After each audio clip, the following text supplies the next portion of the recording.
إبداء إثارة بعض النقاط اللي ممكن تكون موضوع مناقشة، والمناقشة هي أفيد من المداخلة.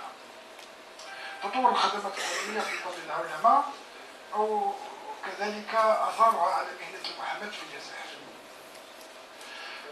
تعرفوا باللي العلماء هي ظاهرة يراد منها توحيد الأنماط الفكرية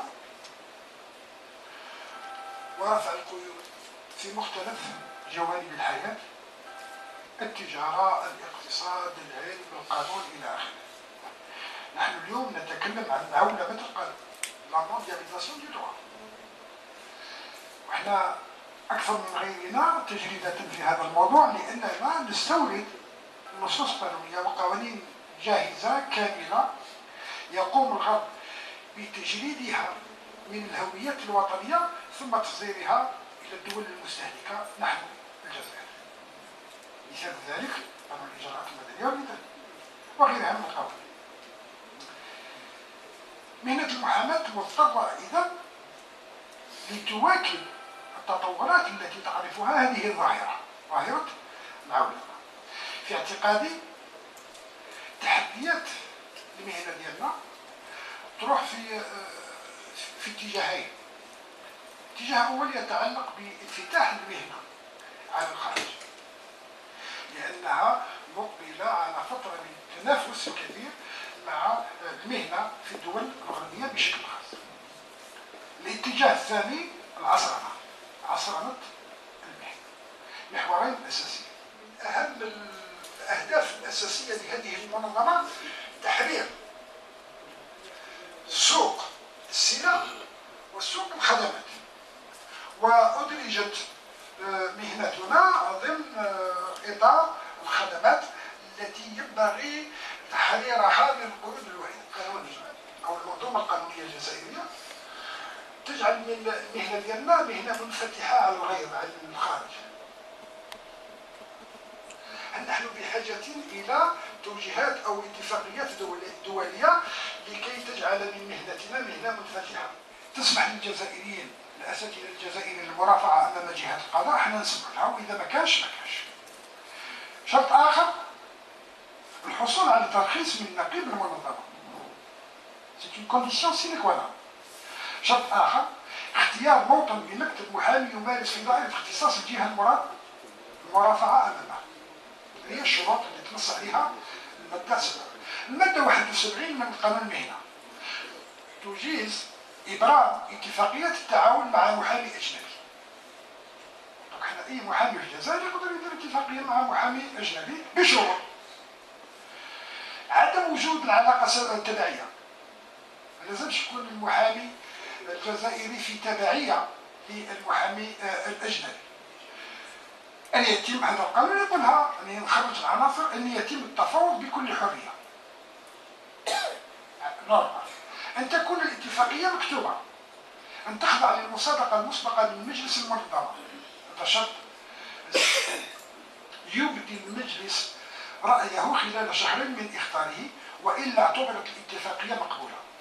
قرار الرفض قابل للطعن أمام مجلس الاتحاد.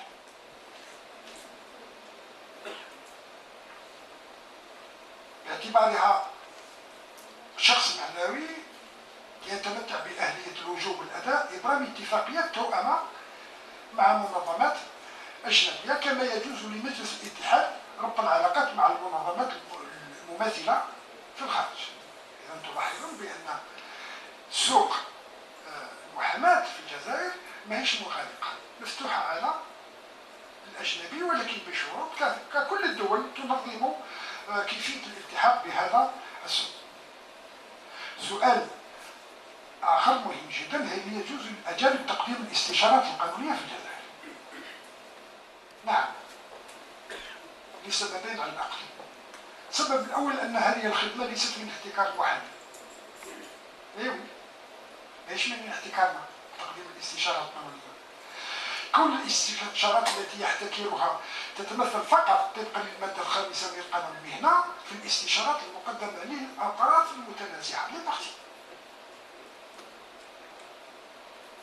كون القانون التجاري في الجزائر يعتبر الخدمات المتعلقة بتقديم الاستشارات القانونية نشاطا تجاريا محضا، وقد تم تصنيفه ضمن النشاطات التجارية عن طريق التنظيم، ويمكن للمواطن الجزائري، أي مواطن جزائري أو أجنبي كذلك، أن يتحصل على سجل تحت تجاري لممارسة هذا النشاط، هو تحت رمز لمن يهمه الأمر 607-005، رمز النشاط التجاري. هذا ما يفسر وجود أجانب اغتنموا هذه الفرصة. الآن ظهر لي احنا نظامنا القانوني يسمح بذلك، وسنقول من بعد وعلاش. حسب القانون التجاري عرفت المادة 5.2 المهن المنظمة على أنها جميع المهن التي تتوقف ممارستها على امتلاك شهادات ومؤهلات تسلمها المؤسسات يؤهلها القانون ذلك، تخضع المهن المنظمة إلى القوانين التي تنظمها وكذلك إلى بعض أحكام هذا القانون. تقديم الاستشارات ممكن ندرجها ضمن المهن المنظمة، البروفيسيون ريغلومونتي، معناه لازم شروط، لازم كذا، لازم الحصول على ترخيص كذا إلى آخره. إذا هذه المنظمة ذات الطابع التجاري كلها تطبق عليها أحكام القانون التجاري. الأجنبي كذلك محكوم بالمنظومة القانونية المتعلقة بالأجانب، مع أجنبي. عندنا مرسوم نساء واحد، وإن كان في 75/11 مؤرخ 26 سبتمبر 1975 المتعلق بالمهن التجارية والصناعية والحرفية والحرة الممارسة من طرف الأجانب على التراب الوطني. تنص المادة الثانية على يخضع الأجانب الذين يمارسون نشاطا حرا إلى القانون التجاري وكذلك إلى التشريع الجاري به العمل والمتعلق بوضعية الأجانب. تنص المادة الثالثة يخضع الأجانب الذين يمارسون مهنة حرة فيما يخص مراقبة نشاطهم إلى الأحكام التي يحددها القانون الأساسي الجزائري الخاص بمهنتهم. ونفهم كذلك إذا كان محامي يخضع كذلك التقنين الذي يهم المحامي. المرسوم 06/454 مؤرخ في 11 ديسمبر 2006 المتعلق بالبطاقة المهنية المسلمة للأجانب الذين يمارسون نشاطا تجاريا وصناعيا وحرفيا أو المرسوم. أكد هذا المرسوم خضوع الأجانب الذين يمارسون مهنة حرة إلى القواعد المحددة في النظام الجزائري الذي ينظم المهنة المعنية. مادة 2 فقرة 2 نصت المادة التاسعة: لا يمكن أن يحصل الأجنبي على البطاقة المهنية لممارسة مهنة حرة إلا بعد إثبات تسجيله في سجل المهنة أو الهيئة المنظمة للمهنة. المسألة تتعلق إذن بتطبيق هذه الأحكام. المحامي الأجنبي أنا قلنا الشروط اللي باش يقدر يمارس فيها ويمثل الأطراف أمام القضاء شروط نص عليها القانون لابد أن يستجيب إليها كاملة. المنظومة القانونية الجزائرية هل باش نجاوب على السؤال هل سوق المحاماة في الجزائر مغلوق على الخارج؟ نو. علاش؟ رانا فينالمون مفتوح السوق ديالنا، الأجنبي يقدر يجي له يقدم استشارات يدير السجل التجاري ويخدم. ما يقدرش يرافع على في حق المواطنين في حق متقاضين امام القضاء الاداري امام القضاء الجزائري الا اذا توفرت شروط نص عليها القانون. ترخيص كذا، اختيار اقامه الى اخره. اذا حنايا مفتوحين. النص الاخير صدر في 2006. جاء هذا النص تاثيرا لتوجيهات منظمة التجارة الدولية، باسكو من ضمن الشروط اللي يقتضيها قانون منظمة التجارة العالمية قبول تحييل المنظومة القانونية كمبدأ أساسي، وثانيا جعل المنظومة القانونية الوطنية متطابقة مع الاتفاقيات الدولية ومع التوجيهات التي تصدرها هذه المنظمة. صدور هذا المرسوم جاء في هذا السياق، تحييد وجعل المنظومة القانونية متطابقة مع مقتضيات القانونية التي تأخذ بها منظمة التجارة العالمية. من ضمن الشروط كذلك للانخراط في منظمة التجارة العالمية، من ضمن هذه الشروط الحصول على تأشيرة الدخول أو الانخراط اللي تمدها مجموعة المفاوضات. احنا في الجزائر قدمت بطلب الانخراط في 87 دركا قداش عندنا منها؟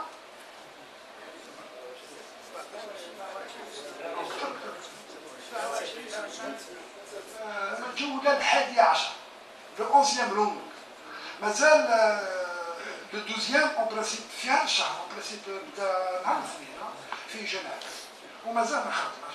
علاش هذه الصعوبات في الانخراط في منظمة التجارة العالمية؟ لها أسباب كثيرة، ومنها أن مصالح بعض الدول اللي هي عضوة في المنظمة العالمية للتجارة هي رافضة أنها تسهل الأمر بالنسبة للجزائر، باسكو عندها امتيازات كثيرة مع الجزائر، عندها امتيازات كثيرة مع الجزائر.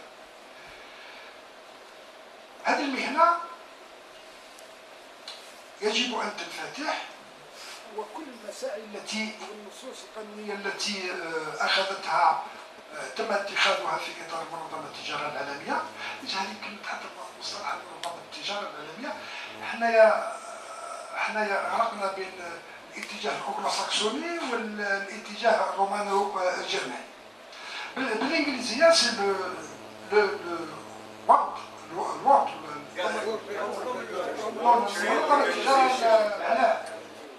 منظمة التجارة العالمية بالفرنسية l'OMC, l'Organisation mondiale du commerce. C'est l'organisation qui est mondiale, c'est pas le commerce qui est mondial.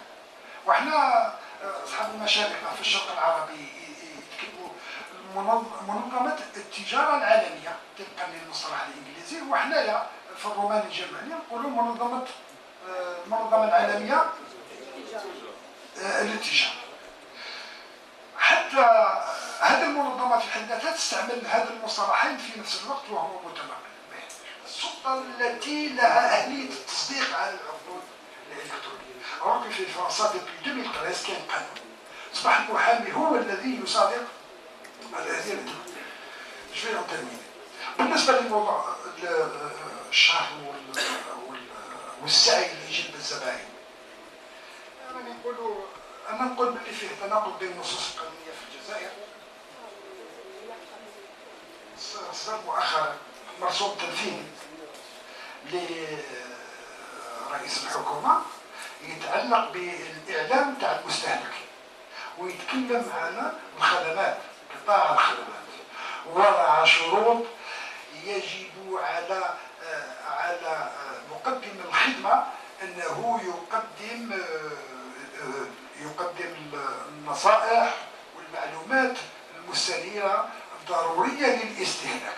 إذا كان المتقاضي الجزائري والجزائري بصفة عامة هو مستهلك لقواعد القانون، وإذا كان المحامي هو مقدم هذه الخدمة، ما المانع من أنه يقدم لهذا المستهلك كل المعلومات والإعلام الضروري، بسك أصبح عليه واجب بالنسبة لكل الخدمات بما فيها المهن الحرة طبقا للنصوص الضرب في 2013 مرسوم التنفيذ. نقول ربما يسمح هذا النص باسكو احنا المهنة كان كتقصد منع المحامي من الإشهار وجلب الزبائن، لأن كان فيه طرح وفكر آخر وتصور آخر لمهنة المحاماة. اليوم أصبح هذا المنع يتعارض ويتناقض ويضرب عرض الحائط حق المواطن في الإعلام بما فيه استهلاك المادة القانونية.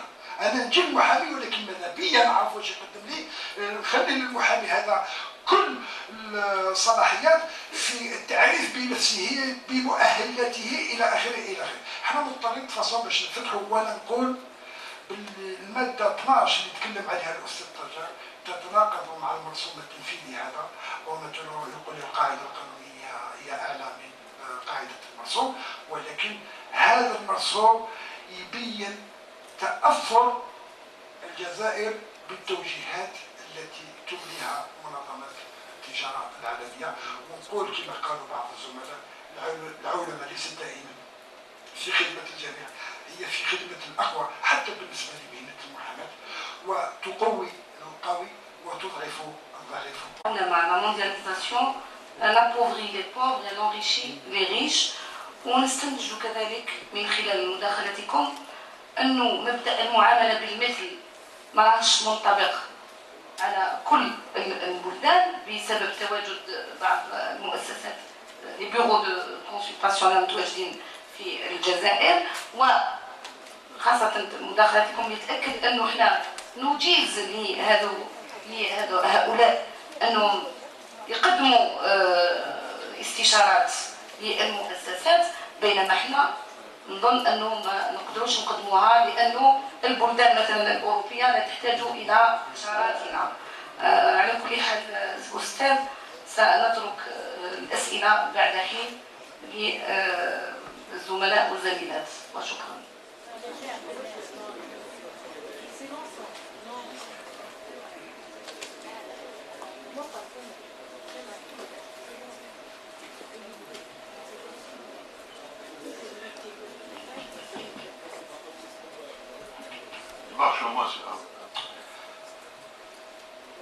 C'est étonnant de me voir ici comme modérateur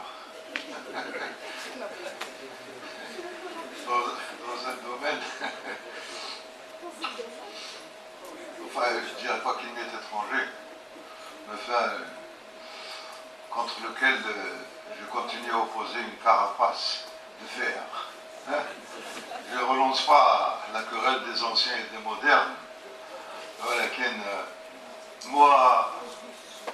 Pour moi, l'avocat, c'est l'avocat sans les effets de manche, c'est les envolées lyriques. C'est ça, pour moi, l'avocat. Je ne suis pas contre la modernisation. Je constate que si on continue dans cette voie, qu'on appelle la mondialisation, si on continue à parler de révolution numérique, alors je dirais, les avocats, rangez vos robes dans des placards, rangez vos robes dans des placards et devenez des consultants juridiques. Voilà, parce qu'à partir du moment où je vais traiter mon dossier sur mon ordinateur, je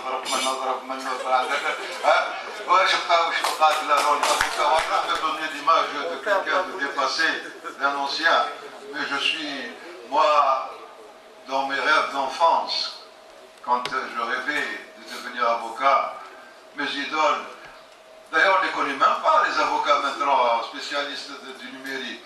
D'enfants, c'était René Floriot, c'était de Giaferi, c'était Alberno, c'était, n'est-ce pas, tu es d'accord avec moi, toi, je suis sûr.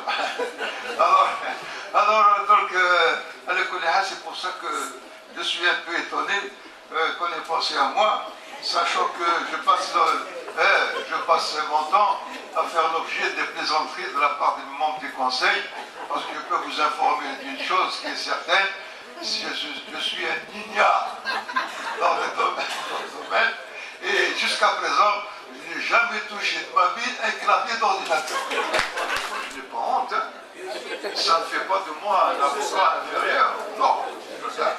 Mais moi, pour moi, si je ne traite pas une affaire pénale où j'essaie d'embobiner le magistrat, j'essaie de faire prendre des messieurs pour des lanternes, bah, c'est pas ça.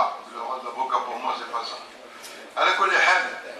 Il y a, quand il jouait le rôle de commissaire Maigret dans un film des années 50, donc il y a des brumes, du Jouvet qui disait, après avoir entendu un témoin qui avait prononcé le mot bizarre, il disait bizarre, bizarre, vous avez dit bizarre, effectivement c'est bizarre. Hein?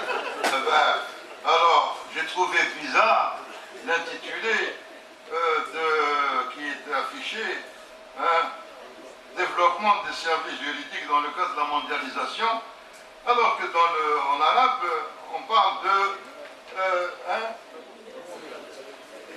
oui. L'avocat à l'ère numérique. Non, Ah, développement, ah oui, d'accord. L'état comparatif avec les barreaux de France. Non, non, j'ai une petite observation. Je ne suis pas très fort en arabe, à la colère. Les services juridiques, je ne sais pas si ça se marie, ça. Hein. Je ne sais pas si ça se marie. Hein. Parce que les prestations, ce sont les prestations. Oui, je ne suis pas un arabisant, mais je connais quand même la différence. J'aurais bien voulu voir la prestation, prestation de l'avocat dans le cadre de la mondialisation. C'est comme d'ailleurs le thème principal de l'avocat, il doit l'information. Ce matin, bâtonnier Adjel me posait la question. M'a dit, est-ce qu'ils ne sont pas trompés par hasard? Est-ce qu'ils n'ont pas dit que c'est le droit à l'information? Parce qu'en arabe, ça prête à équivoque. En français, parce qu'en français, il y a deux interprétations. Le droit de l'information et le droit de l'information qui ne sont pas du tout la même chose. Le droit de l'information étant la conséquence, le corollaire du droit de l'information. Ce n'est pas une critique. Hein. Moi, je vous ai dit qu'il ne faut jamais me donner la parole quand je suis dans une autre. Voilà. Alors, on passe donc à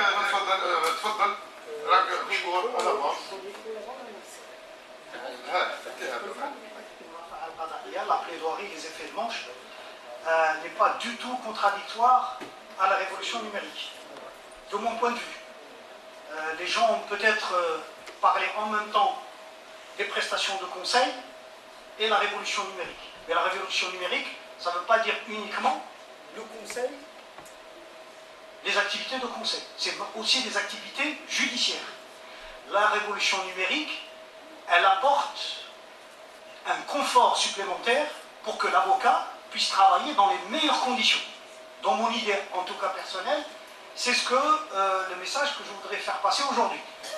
On ne parle pas de l'avocat conseil qui effectivement n'a plus de contact avec ses clients que par Internet, où il dispense des prestations juridiques sans les rencontrer, sans avoir cette relation d'humanité, c'est-à-dire l'insaniya avec le client. Donc, je vous rassure, l'avocat plaidant a de beaux jours devant lui et un grand avenir. Pour revenir à l'avocat de l'ère numérique. Alors, cette Karim le cas français, effectivement, en France, on assiste à un phénomène très important, celui de la numérisation de l'activité de l'avocat, et on parle aujourd'hui de l'e-avocat, c'est-à-dire le cabinet virtuel, le maktab muhami électronique. Oui. La numérisation massive des échanges de données, العلاقات ما بين الزملاء أصبحت علاقات عن طريق الإنترنت. Donc on n'a plus les courriers, les correspondances. La numérisation de documents, d'informations, des processus et multiplication des outils de mobilité. Aujourd'hui, un avocat peut entrer en contact avec son cabinet d'une manière virtuelle, un HRCM, à partir de mon ordinateur portable. Je peux rentrer dans mon serveur qui se trouve à mon cabinet, donc à 2000 km, où je peux visualiser tous mes dossiers, tous mes courriers, où je peux répondre instantanément à un client ou à un confrère s'il y a une urgence. Et donc effectivement, les nouvelles technologies ont permis à l'avocat de sortir de son cabinet. C'est l'avocat traditionnel qui aime recevoir ses clients dans son cabinet, qui aime les rassurer humainement, et ça c'est très important, mais il a besoin aujourd'hui, dans le cadre de la mondialisation, d'aller lui-même rechercher la clientèle, non pas en faire du démarchage, mais de se libérer un petit peu du joug, de voir du monde. Et là, il peut le faire. Aujourd'hui, hier soir, j'ai travaillé 2 dossiers dans mon hôtel à travers mon ordinateur portable. C'était mon ordinateur au niveau du cabinet qui faisait le travail. Et lundi matin, la secrétaire trouvera le travail, elle va l'imprimer et elle va l'envoyer. L'internité, le contradictoire, etc. Donc, est-ce que cette révolution numérique, اللي غادي تفتح المكتب المحاماة على الخارج، هل تقدر تتلائم مع مقتضيات المهنة اللي عندها مبادئ خاصة لازم على كل محامي باش يحترم. اي كابيني ريفولوشن دون لا جيستيون. alors هادو هما 4 نقاط اللي غادي نتكلم عليها. le e-cabinet, révolution dans la gestion des cabinets et de la procédure judiciaire, l'avocat en ligne vers l'émergence de prestations juridiques à bas coût, l'avocat communicant et la déontologie. Donc, Nortal Oula, Amine, tu passes, s'il te plaît, encore. Voilà. Vas-y. Encore une fois. Donc, on va repasser. L'avocat en ligne, émergence, et je vais expliquer très vite. On va commencer là. Voilà. Le e-cabinet, révolution dans la gestion des cabinets de la procédure judiciaire. Donc, le suivi des dossiers, la facturation des courriers, envoi de pièces, d'actes, de lettres, la dématérialisation des relations entre avocats, la dématérialisation des relations avocat-juridiction des procédures, des échanges entre confrères et juridictions. C'est ce qu'a expliqué le professeur émérite tout à l'heure. Aujourd'hui, nous avons le RPVA. C'est un intranet qui permet aux avocats d'être en contact directement avec les juridictions. Et j'actualise un petit peu les informations qu'a données le professeur. Nous n'avons pas uniquement accès au tribunal, aux juridictions administratives et aux juridictions commerciales, mais nous avons accès aux juridictions commerciales, administratives, au TGI et aux cours d'appel et même au Conseil d'État. Cela veut dire que les constitutions, l'échange de conclusions, le calendrier de procédure, tout se fait par Internet, c'est-à-dire via ce réseau privé. Nous n'avons plus besoin de nous déplacer, même dans le cadre de la mise en état, devant le tribunal. C'est-à-dire que la mise en état se fait par voie informatique. Le juge est dans son bureau, il ne rencontre pas les avocats, il leur dit à telle date il y a une audience virtuelle, avant cette date vous devez faire l'échange de conclusions et de pièces, ça se fait par le via intranet, donc on scanne les pièces, on scanne les conclusions et on les adresse à la partie adverse et au tribunal, et le fait de les transmettre à travers le RPVA, ça veut dire c'est une officialisation de la transmission. يعني أنا بعثنا أو سلنا كل